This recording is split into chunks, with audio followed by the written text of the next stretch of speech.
I am making this video to address a question that I'm asked all the time. And that question is expensive dog food worth it? I wish I had a really easy answer for you guys and I could just say yes it is or no it isn't. But what it comes down to is the food itself, the quality of the food.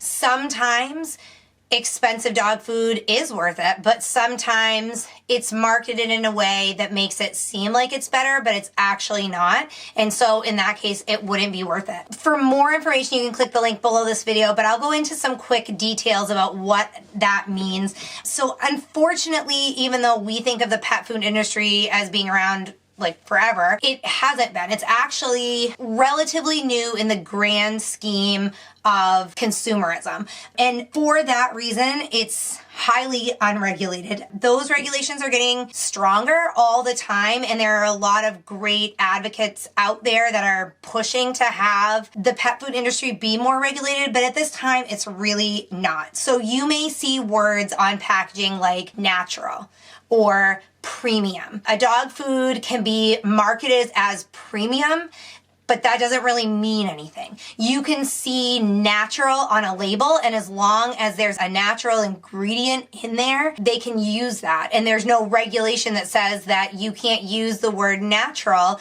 unless all of your ingredients are natural. There's no regulation that says this is the definition of a premium dog food. So sometimes you'll get manufacturers that use words like that on their label when describing their product, and they jack up the price of the product because it's all psychological. They want you to think that it's a better quality food for your pet, and obviously you're not going to think it's a better quality food if it's cheap. So they jack up the cost, and then you think, okay, it's a premium natural dog food and it's a higher price, this is healthier for my dog. When in fact, the ingredients are very similar to a very, very low cost, poor quality dog food. So you have to be really, really careful in that sense. The only word or labeling that you can really trust 100% is organic. The Food and Drug Administration, the FDA, and the U.S. Department of Agriculture, the USDA, regulate that word organic. So you know if a product is called organic, it is made with 100% organic ingredients.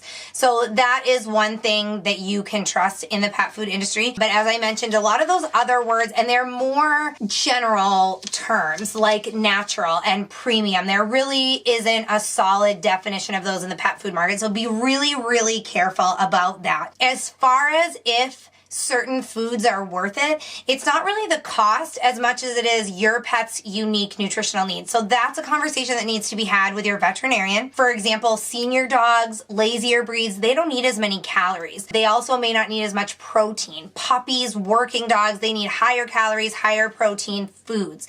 So you may be able to have, say, your puppy on a puppy food, and it's, you know, on the tier of cost-wise, it might be on the higher end. But then as your dog gets older and starts to settle down, you may be able to move to a great quality food that meets their nutritional needs. But because there's not as much protein in those higher cost ingredients, it might move you down to a cheaper price point. So the foods are still high quality. They're still meeting your dog's needs, but because of the ingredients used and the cost to actually make the product, you might move, you know, down in price a little bit. By reading and comparing dog food labels, you can see how much bang you're getting for your buck. When you look at that ingredients list, the first ingredient listed is the one that makes up the largest portion of the food, and it goes down from there. So if the first ingredient is grains, fillers, junk, that means that the largest portion of that food is made up of whatever that ingredient is. So you want to look for the first ingredient listed to be a protein source. That should always be in a high quality food that's going to be nutritionally valuable for your dog. Protein should be listed as the first ingredient. But again, you can compare two foods. One might have 30% protein while the other only has 20% protein. So,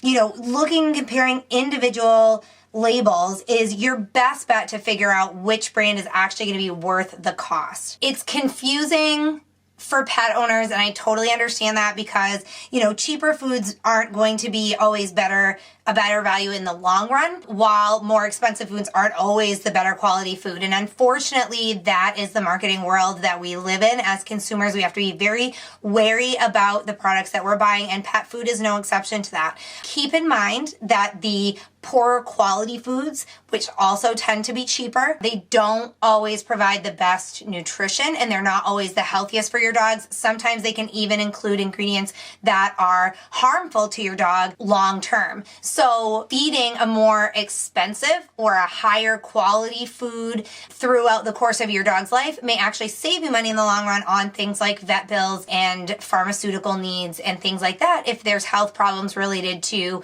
a poor diet over a long period of time.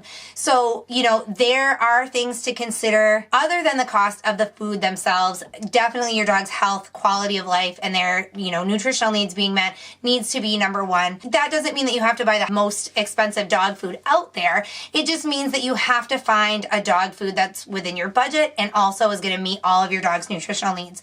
So I definitely recommend talking to your veterinarian, but certainly, do the research yourself. Every pet food label has to have that ingredients list and those nutritional facts. So, look at those, compare those, make sure you're buying products with high quality ingredients. Again, click the link below this video. It'll give you some more information specifically on pet food labels, what to look for, what to stay away from. And, of course, if you have any questions, ask your vet. They can really help guide you to choosing a diet that's going to be the best for your dog. If you have any questions, feel free to email me. Thanks for watching this video guide.